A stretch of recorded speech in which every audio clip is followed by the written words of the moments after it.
Evangelismo, o lo que se conoce hoy en día enfoque misionero, son dos términos bien relevantes hoy en día. Han venido a ser gran parte del modelo de la iglesia moderna. En inglés se dice evangelism y being missional, es el término que se usa. Asociamos estos términos con crecimiento, con asistencia, con números de personas que van a las iglesias. Y se cree hoy en día que el éxito en evangelismo o enfoque misionero es traer personas a una iglesia. Pensamos que un sistema de propaganda es lo que puse en mis notas. Dar tratados, dar panfletos, dar invitaciones o organizar grandes eventos a través del año es evangelismo. Es enfoque misionero. Pero hermanos, yo creo que no lo es. Tengo un punto aquí en la pantalla muy importante. El poder de transformación no está en la iglesia. El poder de transformación mora en nosotros. Es claramente lo que nos enseña Pablo en 1 Corintios capítulo 3, versículo 16. ¿No sabéis que sois templo de Dios? Y que el Espíritu de Dios mora ¿en dónde? ¿En un edificio? No, mora en vosotros. Una vez escuché la historia de un líder cristiano que vive en una ciudad y en un país musulmán. En realidad esta historia trajo mucha claridad a mi vida de lo que verdaderamente significa el verdadero evangelismo o el verdadero enfoque misionero. Este líder vive en un país donde 80 a 90%, estamos hablando de 8 a 9 personas de cada 10 que nunca han escuchado el evangelio.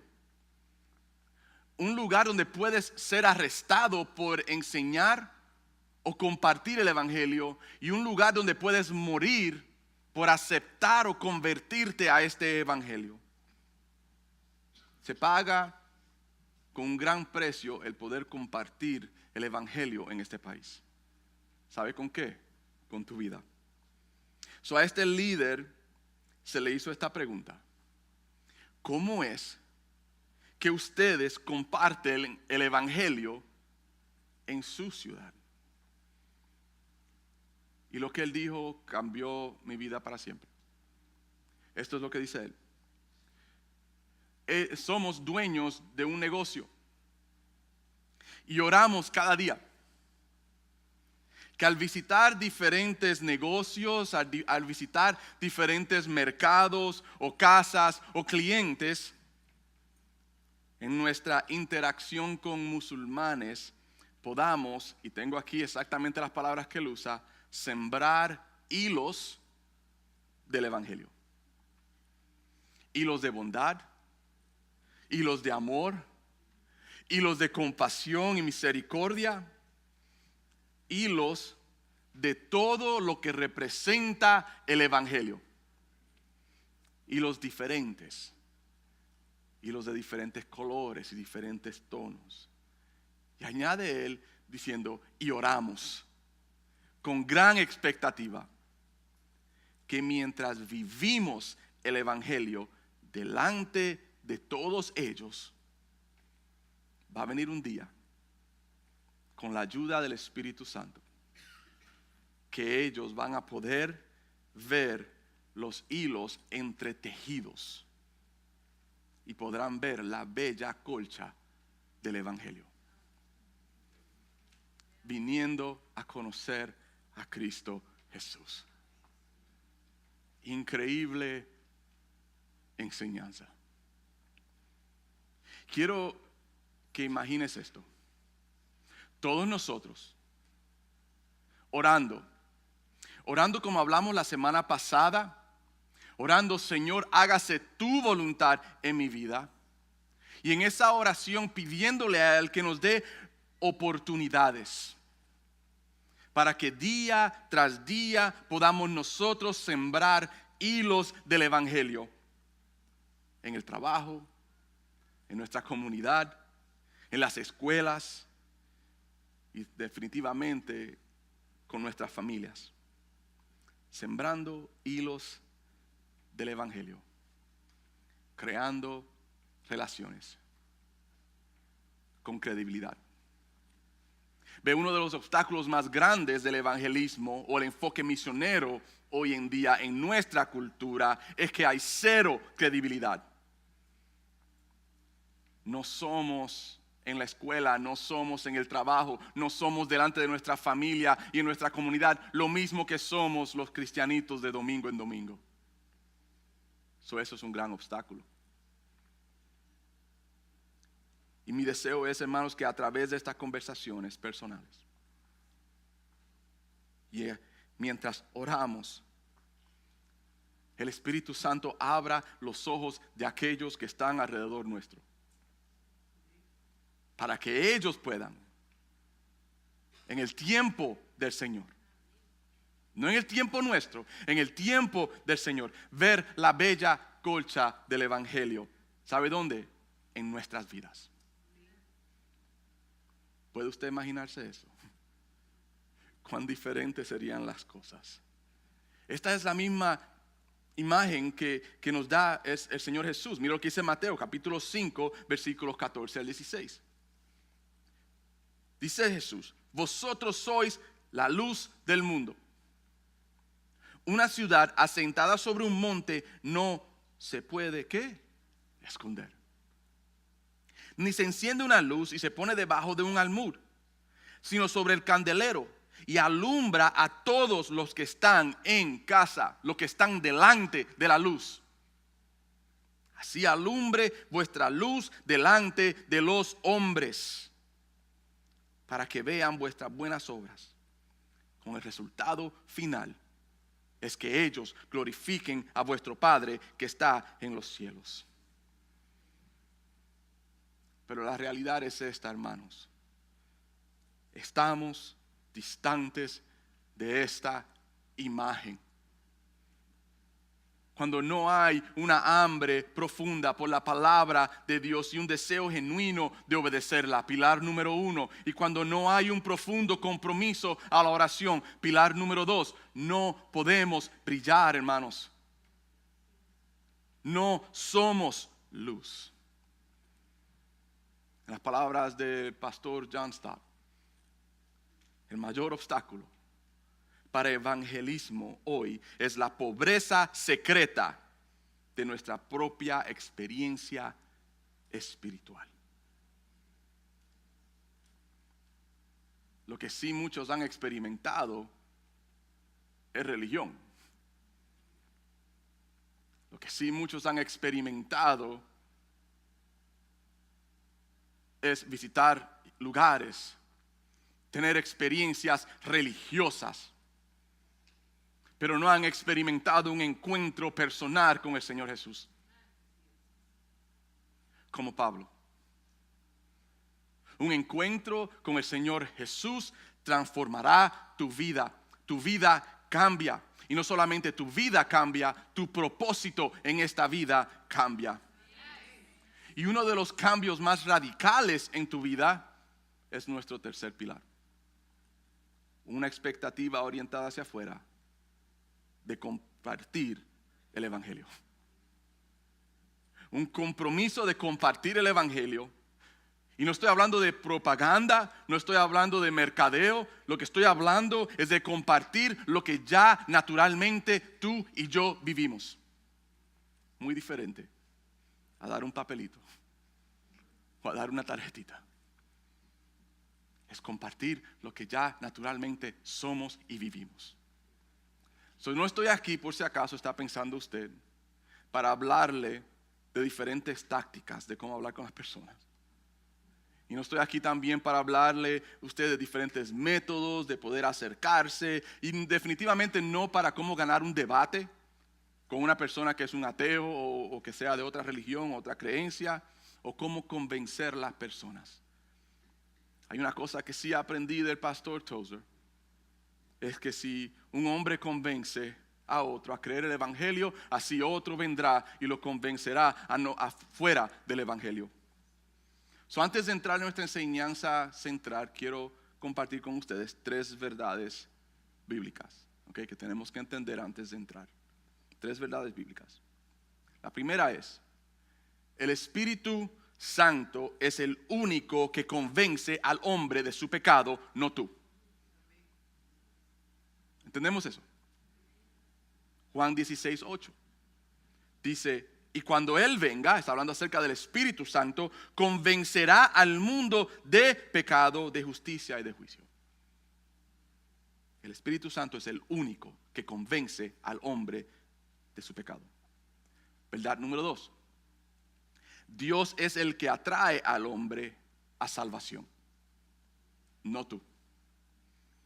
Juan 6:44: ninguno puede venir a mí si el Padre que me envió no le trajere. Y el contexto de la palabra trajere es darle el deseo de venir a mí. Es lo que se usa, o el contexto original. Y lo resucitare en el día postrero. ¿Por qué tenemos que ser atraídos nosotros y Dios tiene que traernos a salvación? Es porque si no fuese por Él, nosotros no lo buscáramos. Verdad número 2 es: Dios es el que atrae al hombre a salvación, no un hombre, no tú, no una iglesia. Verdad número 3: crecimiento saludable proviene solamente del Señor, no de un sistema, no de métodos y no de un hombre. Hechos capítulo 2 versículo 47, B significa la segunda parte del versículo. Claramente dice: y el Señor añadía cada día a la iglesia los que habían de ser salvos. Propaganda y métodos y sistemas de iglesias pueden atraer muchas personas y puede traer muchos números, pero no atrae crecimiento saludable. Solo el Señor añade los que han de ser salvos. Estas 3 verdades bíblicas tienes que entenderlas muy bien, tienes que asimilarlas muy bien y tienes que aceptarlas como la autoridad antes de entrar en la enseñanza de hoy. Ya que entendemos esto, vamos a entrar. Eso es solamente mi introducción, tengo como 3 horas. Creo que tenemos que comenzar con nuestros corazones. Comienza con nuestros corazones. Comienza con nuestra actitud. Quiero que examinemos nuestros corazones con respecto a lo que es compartir el evangelio. Porque si no, nunca tendremos una expectativa orientada hacia afuera de compartir el evangelio. Ponga atención, todos hemos sido llamados a compartir el evangelio. Todo cristiano, todo discípulo, toda persona que ha comprometido su vida a Cristo ha sido llamado a compartir el evangelio. No solamente el pastor, no solamente los maestros, no solamente los líderes, no solamente los evangelistas, todos. Quiero llevarlos a las últimas palabras del Señor Jesús a sus discípulos. Siempre pienso, últimas palabras son las palabras muy importantes. Hechos capítulo 1, versículo 8 al 9. Dice: pero recibiréis poder cuando haya venido sobre vosotros el Espíritu Santo, la promesa. Y me seréis testigos en Jerusalén, en toda Judea, en Samaria y hasta lo último de la tierra. Y habiendo dicho estas cosas, viéndolo ellos, fue alzado y le recibió una nube que lo ocultó de sus ojos. Quiero entrar en la frase: recibiréis poder. ¿Qué significa recibiréis poder? No fuerza física, no fuerza para hacer cosas sobrenaturales, no fuerzas para hacer milagros. La frase recibiréis poder es simplemente poder para hacer, es lo que significa en contexto. ¿Poder para hacer qué? Continúa el versículo, dice: ¿para hacer qué? Para ser testigos, para testificar. Es la obra del Espíritu Santo en nuestras vidas. Nos da poder para testificar. Todo seguidor de Cristo que es lleno del Espíritu Santo no solo tiene poder, sino también tiene un llamado. Y porque tiene un llamado, tiene una obligación. de ser testigos. Un llamado a compartir, un llamado a testificar. Me encantan las palabras del pastor Charles Spurgeon. Cada cristiano es un misionero o un impostor. Cada cristiano es un misionero o un impostor. ¿Cuál eres tú? Es la pregunta que quiero hacerte en esta mañana. Entonces, ¿en qué nos vamos a enfocar en el día de hoy? Simplemente en lo que debe motivar en nosotros compartir el evangelio. Las razones por las cuales debemos tener una expectativa orientada hacia afuera de compartir el evangelio. ¿Sabe cuántas razones hay? ¿O cuántas razones tengo para ustedes hoy? 2 solamente. La primera razón es Cristo. La segunda razón, otros. Cuando Hudson Taylor, y si no sabe quién Hudson Taylor es, no le voy a dar quién es, vaya a Google y ponga Hudson Taylor. Pero Hudson Taylor fue misionero en el siglo XIX. Él fue fundador y director de lo que se conoce como la misión interior en China, aproximadamente en 1865. Cuando comenzó las misiones a China en esta época, muchas personas querían ir y trabajar el campo misionero. Sometían aplicaciones y Hudson Taylor pues entrevistaba a muchos de estos candidatos. Pero él quería determinar cuáles eran las motivaciones de ellos querer ir a China. Él les hizo a todos una pregunta. ¿Por qué desean ir al campo misionero? Muchos le dijeron a él, porque queremos ir, porque Cristo nos ha llamado a predicar el evangelio en el mundo entero. Otros decían, porque millones de personas perecen sin conocer el evangelio. Y ahí seguía la lista de razones por qué querían ir. Y Hudson Taylor le dice a ellos al final, todas son buenísimas razones por la cual desean ir al campo misionero. Pero en tiempos de tribulación, y en tiempos de dificultad, y en tiempos de hasta darnos cara a cara con la muerte, solamente hay una razón que va a sustentarlos en tiempos difíciles. Y él le dice a ellos, amor a Cristo. Amor a Cristo. La razón número 1 por la cual tú y yo tenemos una expectativa, o debemos tener una expectativa orientada hacia afuera de compartir el evangelio, es amor a Cristo. ¿Cuántos aman a Cristo aquí? Antes de decir amén o levantar su mano, denme un minutito primero para explicarle algo. Porque cuando amamos a Cristo, hacemos como Él manda. Juan 14:15. Mismo Señor Jesús dice, si me amáis, guardad mis mandamientos. En otras palabras, lo que Él está diciendo a los discípulos es, si ustedes me aman, si ustedes me desean, si ustedes se deleitan en mí, si ustedes me atesoran, entonces me van a recibir, me van a creer y van a permanecer en mí en obediencia a lo que yo digo. Al venir a Cristo, hermanos, comprometemos nuestras vidas a Él. Nuestras vidas enteras, no por partes.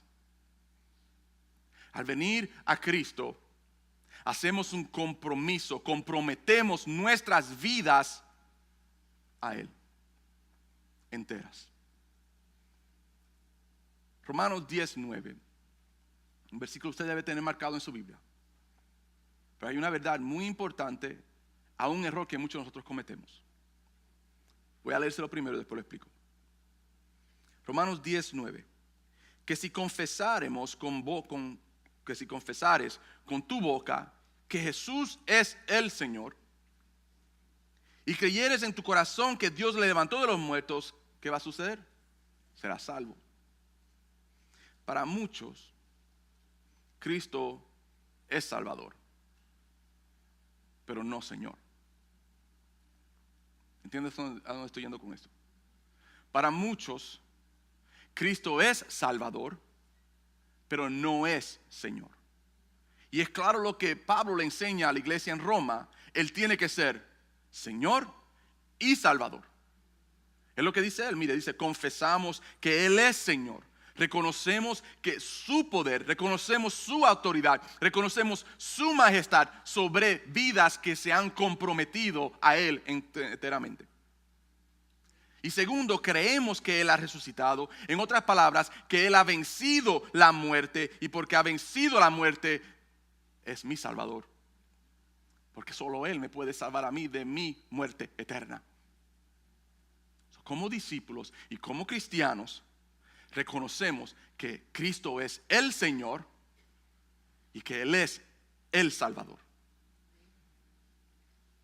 Y entonces, viendo esa verdad, reconocemos algo de nosotros mismos. Reconocemos quiénes somos. Reconocemos nuestra identidad. ¿Y sabe cuál es esa? Puse aquí notas. Ya no pertenezco a mí mismo. El momento que yo comprometo mi vida a Cristo, mi vida entera a Él, declaro que Él es mi Señor, que Él es mi Salvador, ya Juan no se pertenece a Él mismo. Primera de Corintios 6, 19 al 20. ¿O ignoráis que vuestro cuerpo es el templo del Espíritu Santo, el cual está en vosotros, el cual tenéis de Dios, y que no sois vuestros? Porque habéis sido comprado por precio.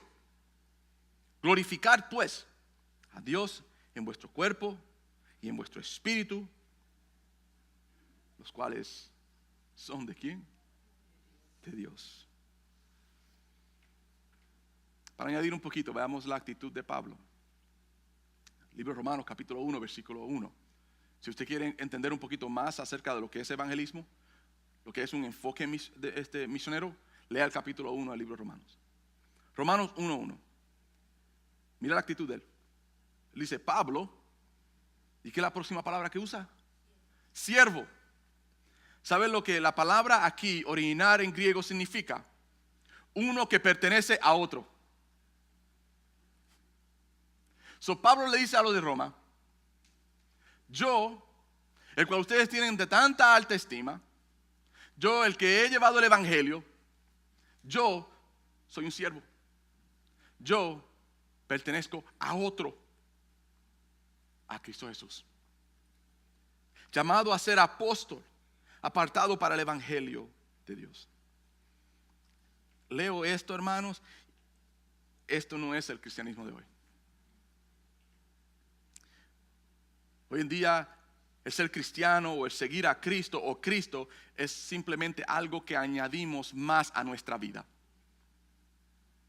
Así como añadimos en la primavera, nuestros niños juegan fútbol o juegan béisbol, y en el otoño juegan soccer o juegan fútbol americano, o tenemos un part-time. Así como añadimos diferentes cosas a nuestra vida, Cristo Jesús también viene a ser otra opción que podemos coger de aquí y añadirlo a nuestra vida. La realidad es esta, hermano. Si tú eres cristiano y eres un discípulo de Cristo, has comprometido tu vida a Él, tú eres un siervo. Tienes un maestro. Tienes un Señor. ¿Qué es lo que manda el Señor? Mateo 28, 19 al 20.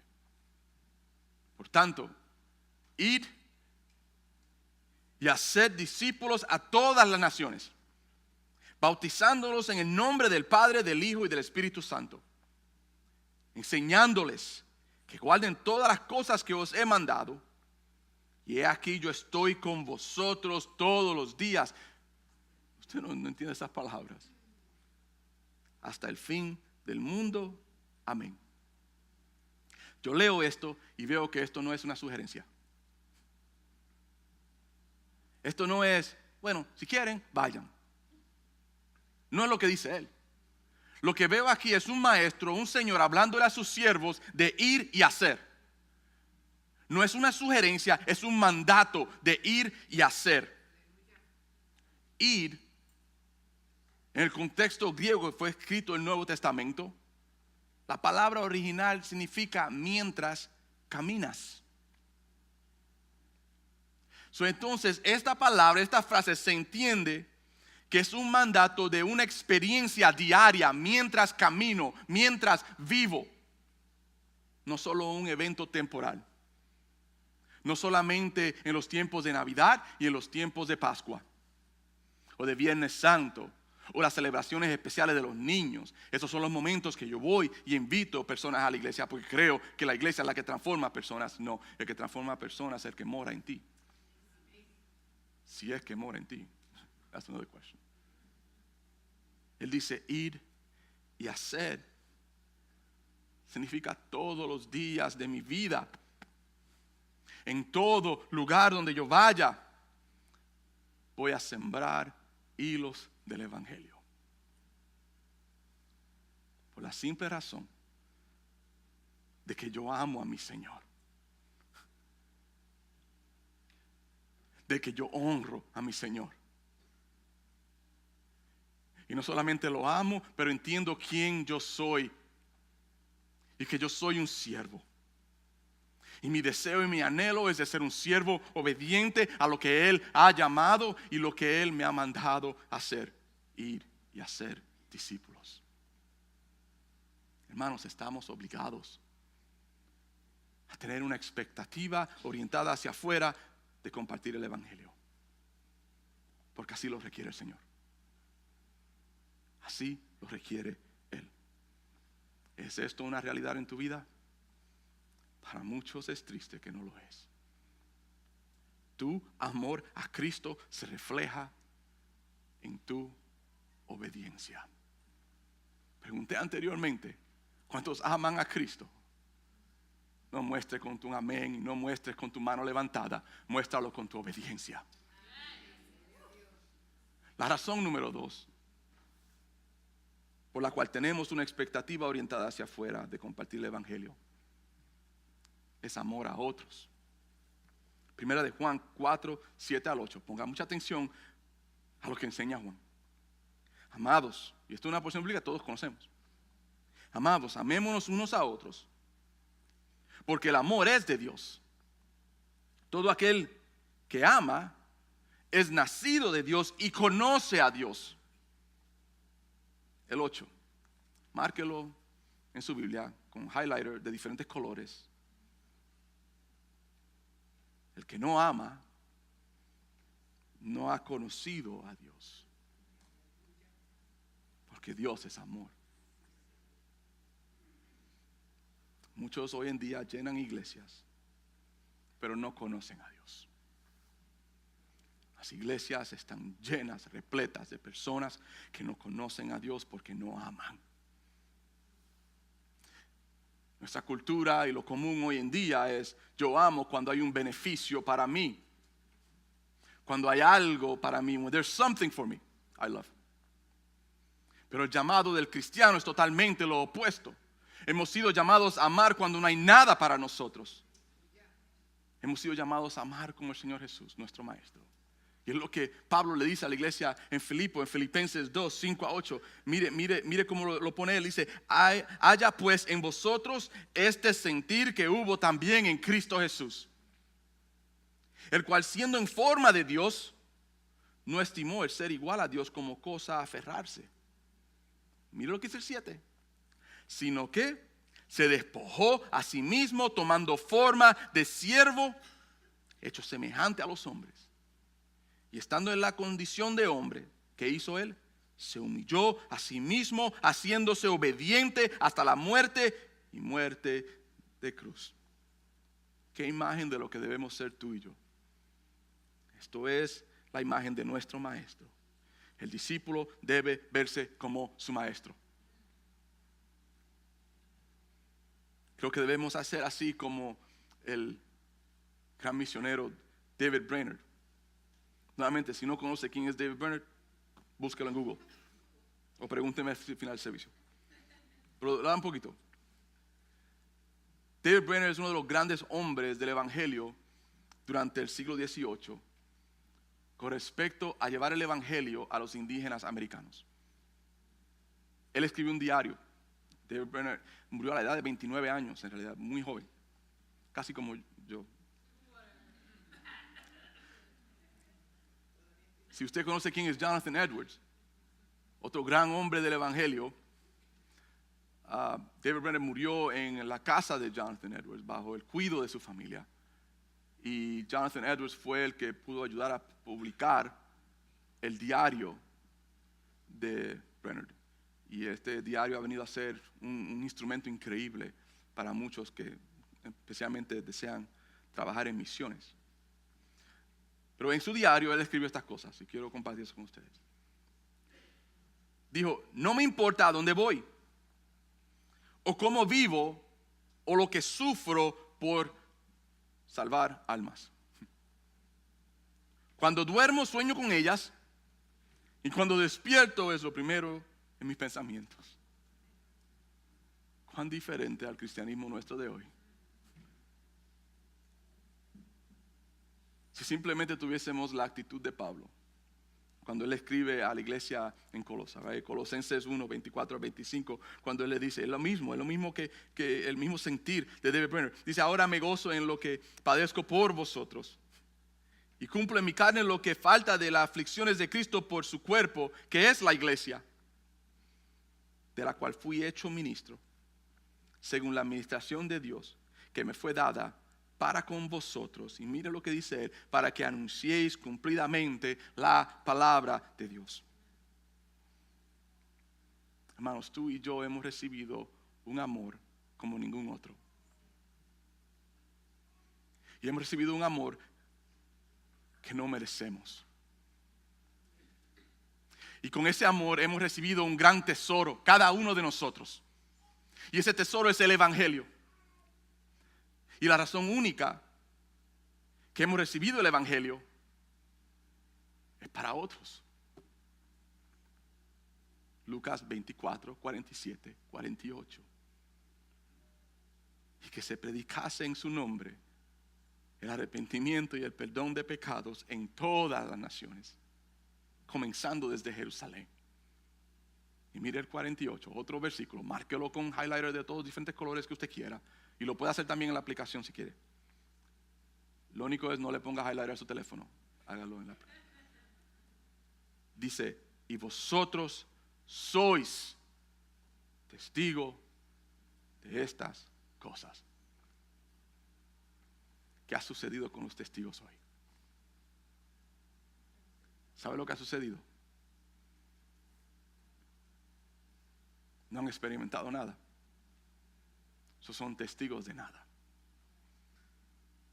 Pregunta es, ¿qué ha sucedido con los testigos de hoy? Como mencioné la semana pasada, estoy leyendo un libro por el pastor Leonard Ravenhill. Y en el libro él da una enseñanza increíble y se la voy a compartir con ustedes, pero la puse en mis propias palabras. El libro es en inglés, trate lo mejor de poder adaptarlo para poder enseñarlo. Él dice, ¿pudiera un marinero hacer nada al escuchar gritos de uno que se ahoga? ¿Pudiera un doctor sentarse con brazos cruzados mientras su paciente muere? ¿Pudiera un bombero hacer nada mientras otros mueren en un incendio? Incendio.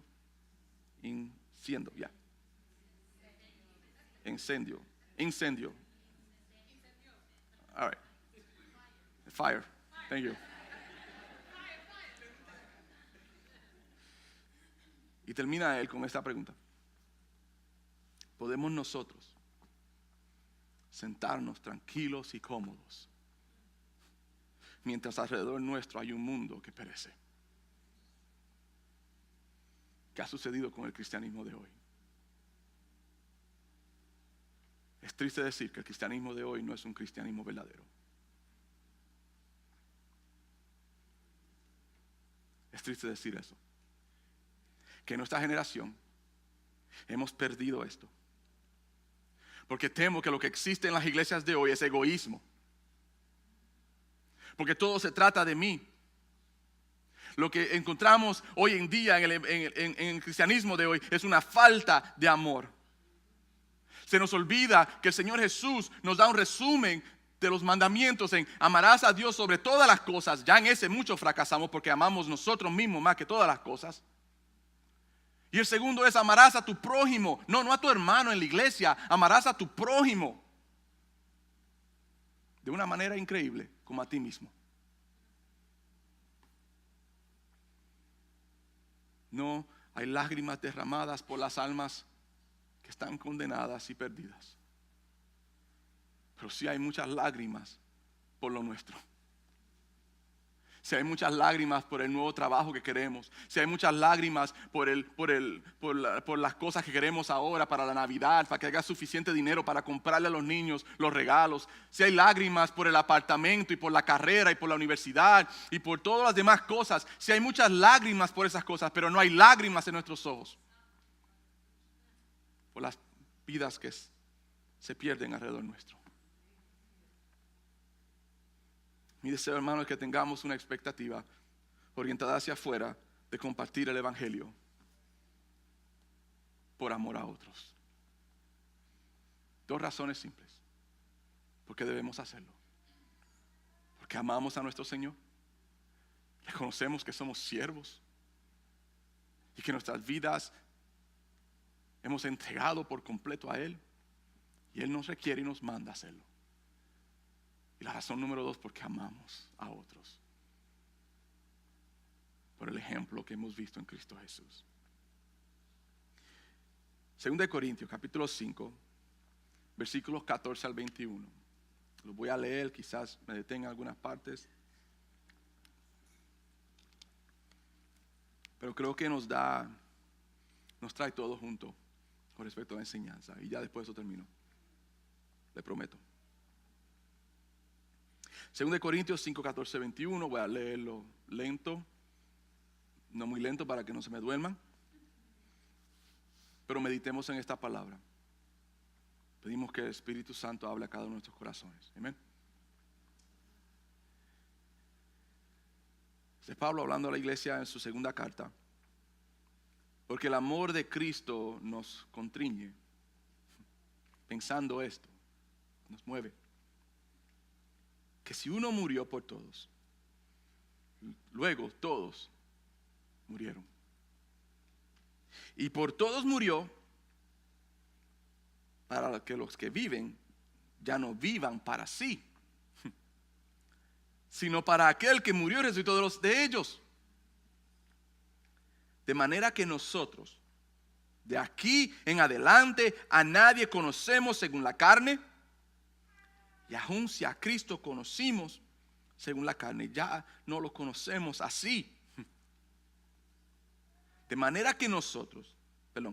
modo que si alguno está en Cristo, nueva criatura es. Las cosas viejas pasaron, he aquí todas son hechas nuevas. Y todo esto proviene de Dios, no de nosotros mismos, quien nos reconcilió consigo mismo por Cristo y nos dio el ministerio de la reconciliación. Usted entiende lo que está diciendo aquí. Que Dios estaba en Cristo reconciliado consigo al mundo, no tomándoles en cuenta a los hombres sus pecados, y nos encargó a nosotros la palabra de la reconciliación. Así que somos embajadores en nombre de Cristo, como si Dios rogase por medio de nosotros. Os rogamos en nombre de Cristo, reconciliaos con Dios. Sembrar semillas del evangelio. Al que no conoció pecado, por nosotros lo hizo pecado, para que nosotros fuésemos hechos justicia de Dios en él. Creo que no puedo añadirle nada a esto. Pablo lo dice como se debe decir. Ya para terminar, Mary Warburton Booth. No encontré mucha información de ella, pero lo poco que encontré lo voy a compartir con usted para que entienda de quién estoy hablando. Ella trabajó en los barrios de Londres, creo que a principios del siglo XX, por ahí por el 1900 a 1920 me imagino. Estando ella trabajando, llevando el evangelio en estas regiones, en estos barrios en Londres, ella escuchó una voz en su corazón que le dijo, ¿irás a India? Esa es la pregunta que ella escuchó. Y ella con gran gozo viajó en barco desde Londres, Inglaterra, a India. Y allí en India pasó 35 años ganando mujeres y niños para Cristo. Su secreto, oración y un deseo genuino de llevar el evangelio, cueste lo que cueste. Yo quiero dejarles con las palabras. Ella escribió un poema, obviamente lo traduje de inglés a español. Quizás no se escuche como un poema, pero si alguna vez usted desea leerlo en inglés, léalo en inglés. Quiero dejar con las palabras, pues refleja el corazón de ella y la pasión de ella. Y ella dice, oh, por un corazón sensible, dominado por un deseo de orar, o por un espíritu despierto, o por su poder cada día, o por un corazón como mi Salvador, quien en agonía intercedió. Dame, Señor, ese mismo amor por otros, que haya ese peso sobre mi corazón. Padre, anhelo esa pasión de derramar mi alma por el perdido, de entregar mi vida para que otros sean salvos. Orar cueste lo que cueste. Señor, enséñame ese secreto. Ansiosa estoy de aprender esa lección para tener gran pasión por otros. Eso deseo, mi Señor. Padre, esa lección deseo aprender de ti.